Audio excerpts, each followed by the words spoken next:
Everyone, welcome to our channel ISC Steno. We are starting the passage at speed of 100 words per minute. Start. Joey Biden, the scrappy kid from Scranton who overcame stutter, was on the verge on Friday of winning the White House after overtaking President Donald Trump in Pennsylvania and the tipping point state where he trailed by 700,000 votes at one stage. He led also in all but one of the remaining states that had not been called yet.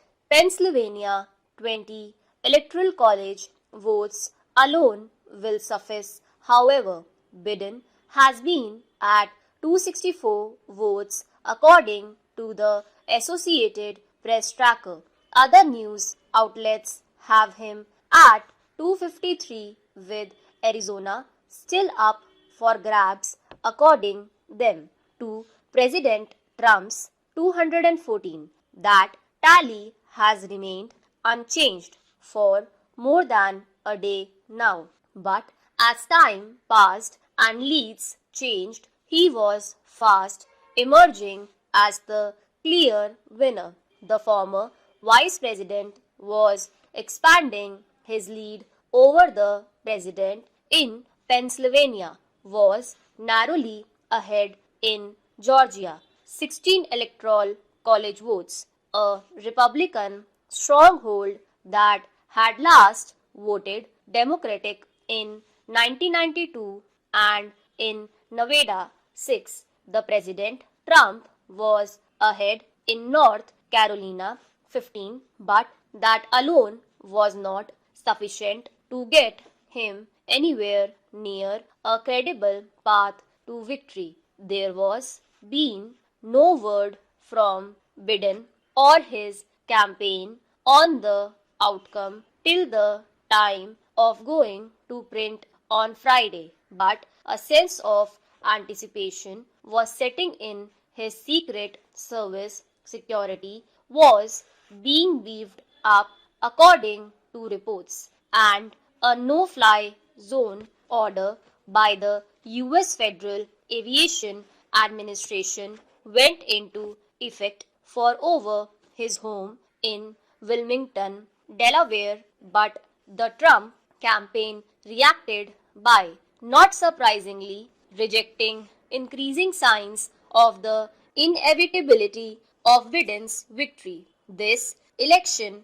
is not over. The false projection of Joe Biden as the winner is based on results in 4 states that are far from final. Matt Morgan, Trump campaign's general counsel, said in a statement he indicated campaign would seek a recount of votes in Georgia and repeated the campaign's grievances and allegations of election irregularities in Pennsylvania. Morgan also claimed the president was on course to win Arizona, where Trump has indeed narrowed the gap between him and Biden association since 1900. Based on exit polls, Biden fared well with voters under the age of 50, won 2/3 of moderate voters, over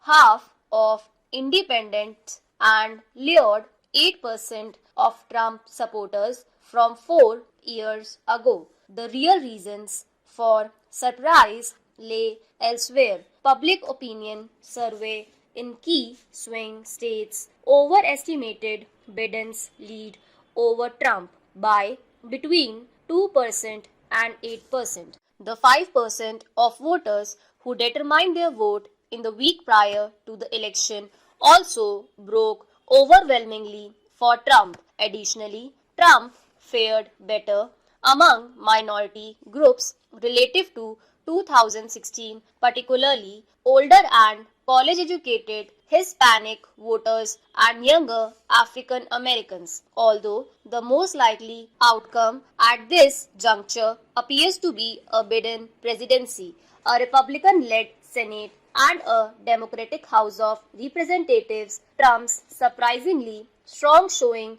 will leave a legacy. Trumpism will not be going away anytime soon and will remain a potent force within the Republican Party.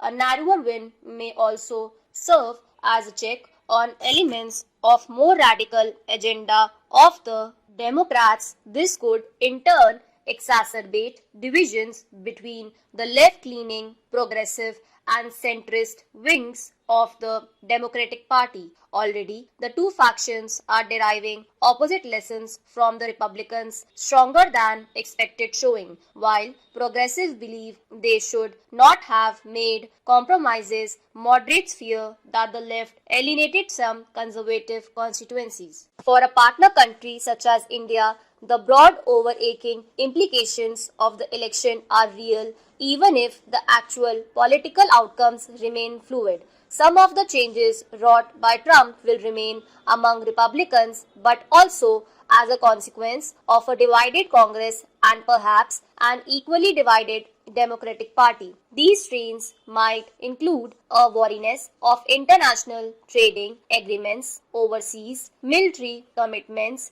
and immigration regimes that threaten middle class employment. A potential Biden presidency may offer a greater degree of predictability and professionalism, improving the foundations of American international power. India will probably continue to find sympathetic allies in the US Senate, reflecting an alignment in thinking on the emerging strategic competition with China. New Delhi could also find in Washington a willingness to partner with India on the climate crisis, emerging technologies, and even democracies. Finally, there may be more leeway in managing the inevitable differences in perspectives that will remain. Stop.